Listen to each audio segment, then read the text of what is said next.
ఆ కోటలో దయ్యాలున్నాయా? ఆ కోటకు వెళ్ళిన వారు చనిపోతున్నారా?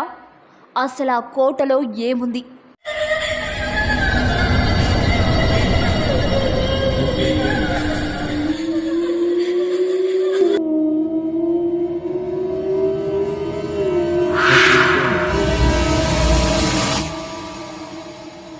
ఈ కాలంలో దయ్యాలున్నాయా అని నమ్ముతున్నారా? అయితే ఆ కోటలో ఏం జరుగుతుంది? చెన్నైలోని అతి భయంకరమైన డి మోంటే కాలనీ కథ మీకు తెలుసా? అయితే ఈ స్టోరీ చూడండి. వైవిఆర్ న్యూస్ ప్రత్యేక కథనం.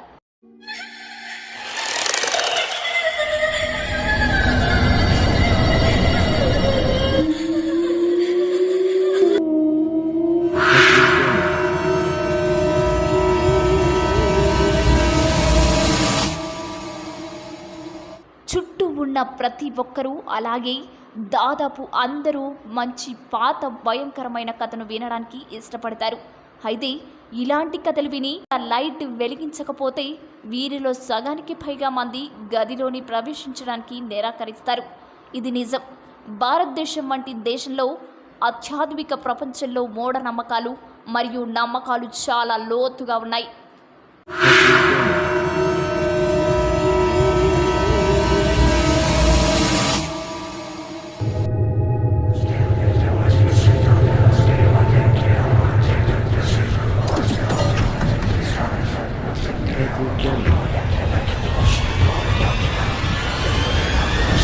హాంటెడ్ అనే సమ్మె భవనాలు లేదా ప్రాంతాలపై చాలా పోస్టులు చేయబడ్డాయి.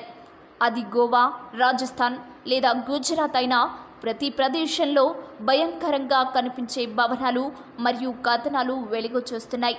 అయితే చెన్నైలో ఇది నిజం. ఇక్కడ అనేక సైట్లు హాంట్ చేయబడుతున్నాయి. వీటిలో ఒకటి పురాతన కాలమైన భవనం, డి మోంటే కాలనీ.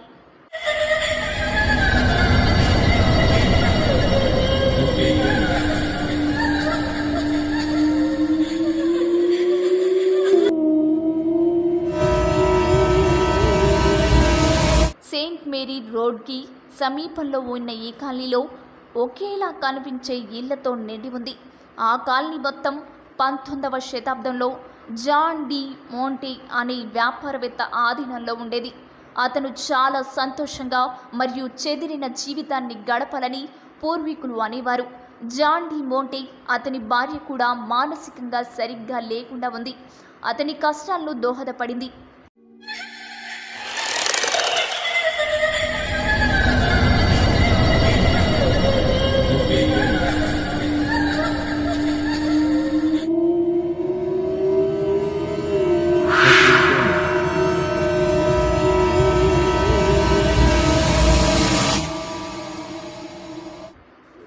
అతడి కష్టాలకు దోహదపడింది.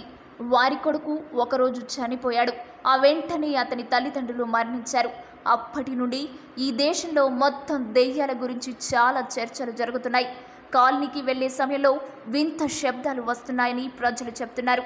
లాక్ చేయబడిన మరియు బోల్డ్ చేయబడిన తలుపులు తెరవడం మరియు మూసివేసిన మరియు ఖాళీ బాటలపై రహస్యమైన నీడలు పడడం కూడా వస్తున్నాయని అక్కడ గ్రామస్తులు అవుతుంటారు. అయితే డి మోంటే కాలనీలో ఒకప్పుడు సెక్యూరిటీ గార్డ్ ఉండేవాడు.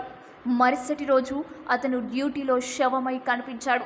ఈ వింత ప్రాంతంలో సంచరించే పెంపుడు జంతువులు లేదా విచ్చలవిడి జంతువులు కూడా అదృశ్యమయ్యాయి. ఈ కాలనీకి సమీపంలో నివసించే కొందరు వ్యక్తులు ఆ ప్రదేశం దెయ్యాలు ఉన్నాయని నమ్ముతున్నట్లు పేర్కొన్నారు. మరికొందరు దీనిని తోసిపుచ్చారు మరియు దెయ్యాలు లేదా ఆత్మలపై తమకు నమ్మకం లేదని చెప్పారు.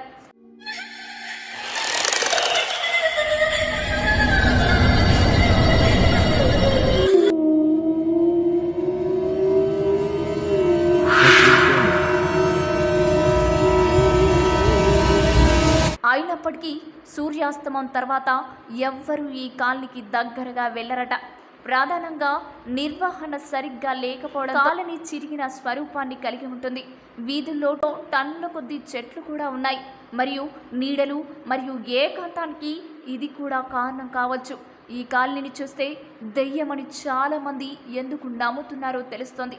ఇది నిజంగా అరిగిపోయినట్లు కనిపిస్తుంది మరియు రాత్రిపూట మరింత ఎక్కువగా కనిపిస్తోంది.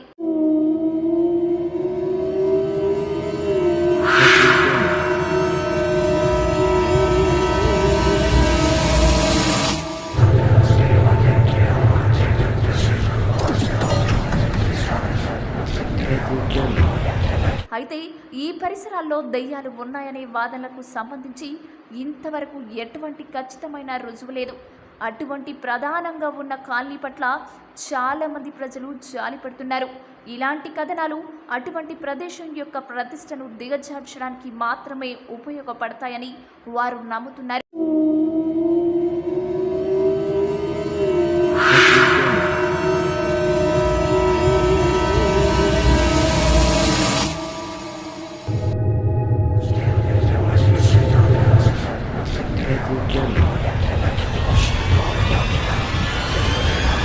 డీమాంటే కాలనీ వెంటాడుతున్న వార్త నిజమో కాదో మాకు నిజంగా తెలియదు. కానీ అలాంటి ప్రదేశాల గురించి తెలుసుకోవడం ఇప్పటికే కొంచెం థ్రిల్లింగ్గా ఉంటుంది కదా. మేము దెయ్యాలు మరియు ఆత్మలను నమ్ముతున్నామో లేదో అలాంటి కథలు వినగానే మీ వెన్నుముకపై ఎప్పుడూ చల్లదనం ఉంటుంది. ఇలాంటి వాటిని తెలుసుకోవడానికి త్వరలో YVR న్యూస్ ఎక్కడికి చేరుకుంటుంది, నిజాలు బయట పెడుతుంది.